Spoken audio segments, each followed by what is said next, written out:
week's WAC Fast Break Extra. I'm Kendra Sheehan. Today we have a very special guest joining Matthew-Alexander Moncrieffe from Seattle University, the grad forward. First year with the program, averaging over 15 points a game and 11 rebounds. So Matthew-Alexander, thank you so much for joining, and we'll start with 6 games of conference play down. Red Hawks are 3-3. From your perspective, what is working for this team so far? I think we've played a tough non-conference schedule. We played some really good teams, and we've had some tough losses. We've had some close games where we weren't able to close out. But I just think through our non-conference schedule, we were able to learn a lot of valuable lessons, and it's helped us get off to a decent start, in WAC play. But there's definitely a lot of room for growth, and I still don't feel like we're playing as good as we're going to be playing down the stretch. So. What isn't working? What are those areas, whether it's closing out some of those tough games or playing more connected, that you feel like needs to improve as you get closer to WAC Vegas? For sure. Yeah, just executing down the stretch. We've been in a lot of close games in like the last 2 minutes and stuff like that. So just executing, sticking to our principles, not turning the ball over. But yeah, we're just really big on execution and closing the game out. You are a top 5 scorer in the league and you lead the WAC in rebounding. What makes you so tough around the basket and on the glass? Oh man, I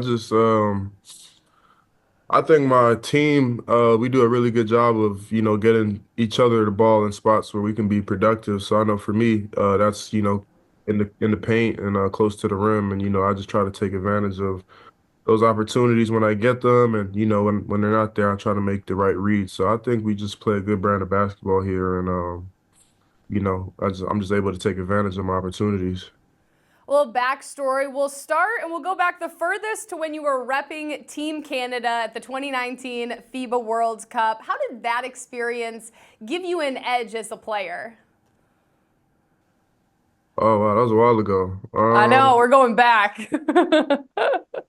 How did it give me an edge? I would say just being on that world scale, playing in the World Cup, it's a valuable experience traveling the world and, playing against what they say is the world's best, junior players or non-professional players. So just gave me a great opportunity at that time to compete and just see what I needed to work on and just whenever I'm working out in my workouts, just kind of have that in the back of my mind, what other guys across the world are doing and stuff like that. So.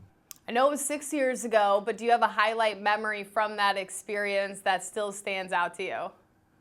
Oh man, I got a lot of highlight memories, off the court and on, but on the court, I'd say, in our last game, I had a dunk versus Serbia. That was pretty nice. So that was probably one of my memories.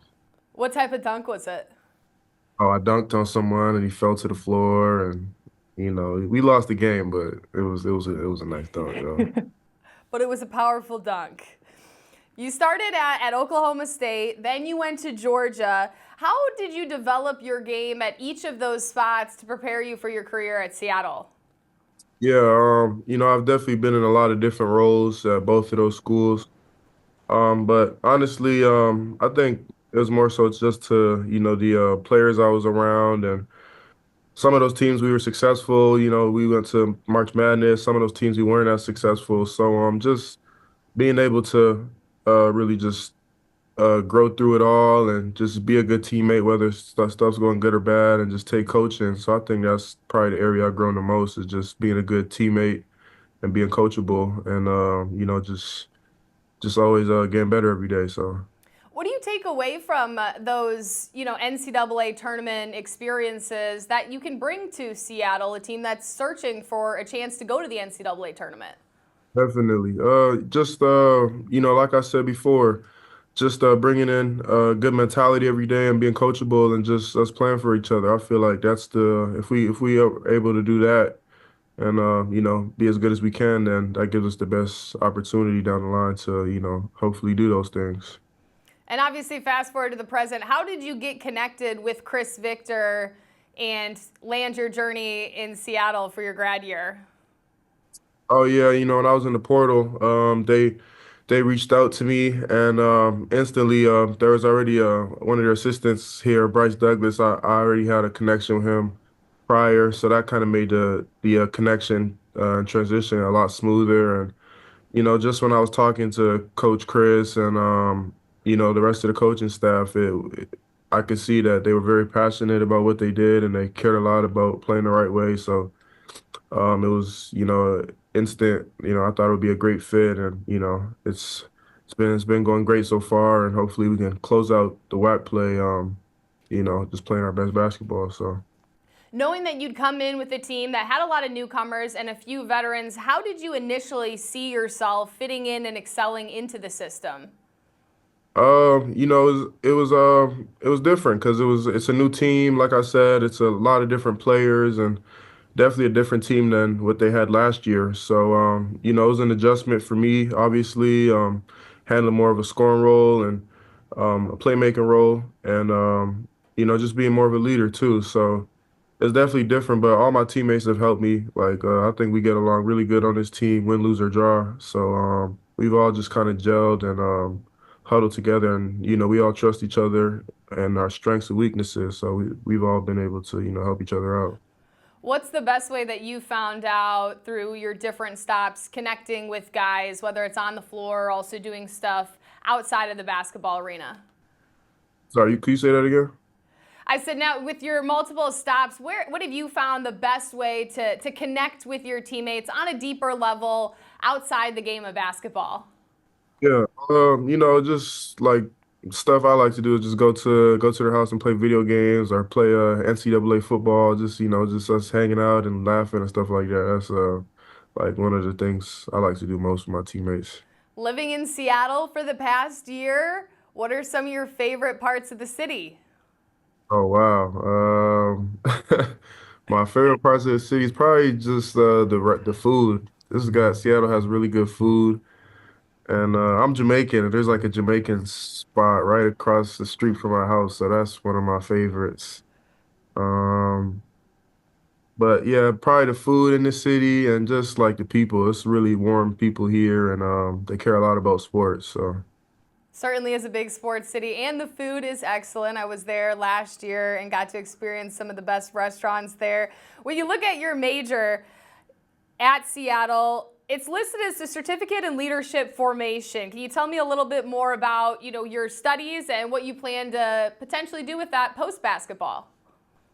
yeah, it's been great so far. They have me in a lot of really interesting classes I was just talking about earlier, but it's been great for me, and I have a like communications background from my old school, so I think the two it together. I've always been really interested in journalism and stuff like that, and that's something I think I'd like to do once I'm done playing basketball. So A fellow sports broadcaster, potentially. you never know. Who do you look up to in the sport, whether it's in the pros or some of your former teammates, that you try and model your game off of, or even reach out to for some advice, tips, and tricks when you need it? I really like Giannis is my favorite player in the NBA. That's I don't know if I could model my game after him. He's kind of one of a kind, but that's someone I like to watch. And who I call for tips, I call anyone. Like I call my old teammates, just checking on them, see how their season's going. We talk about basketball, and yeah, that's pretty. All my old teammates and even old coaches, for that matter, I always keep in touch. So that helps me out with basketball. Now, I know it's your first year at Seattle. It's quite a rivalry, the Grand Canyon, Seattle U. Every time the two teams play, it always ends up an exciting matchup. This week, that's who's up for you. What is one thing that you're focusing on this practice to be able to come out Thursday with a win? Yeah, just excuse me, having a great week of practice. Practice our execution down the stretch, and just really really work on us. We know the things that have been hurting us and helping us. So really just really keep on strengthening our strengths and limiting our weaknesses this week, and just have a great week of practice and go in there and get a win. You've gotten a chance to play on national television multiple times throughout your career. This one on ESPNU. What do you want to show the world, or whoever is watching, what Seattle U basketball is all about during that game? We got some dogs over here. That's it. That's what I want to show. We got some dogs. Well, Matthew-Alexander, thank you so much. It has been a pleasure speaking with you as Seattle U is on the road this Thursday. It's an 8 p.m. Pacific time start on the U. Yes, ma'am. Be sure to tune in, and thank you so much for watching WAC Fast Break.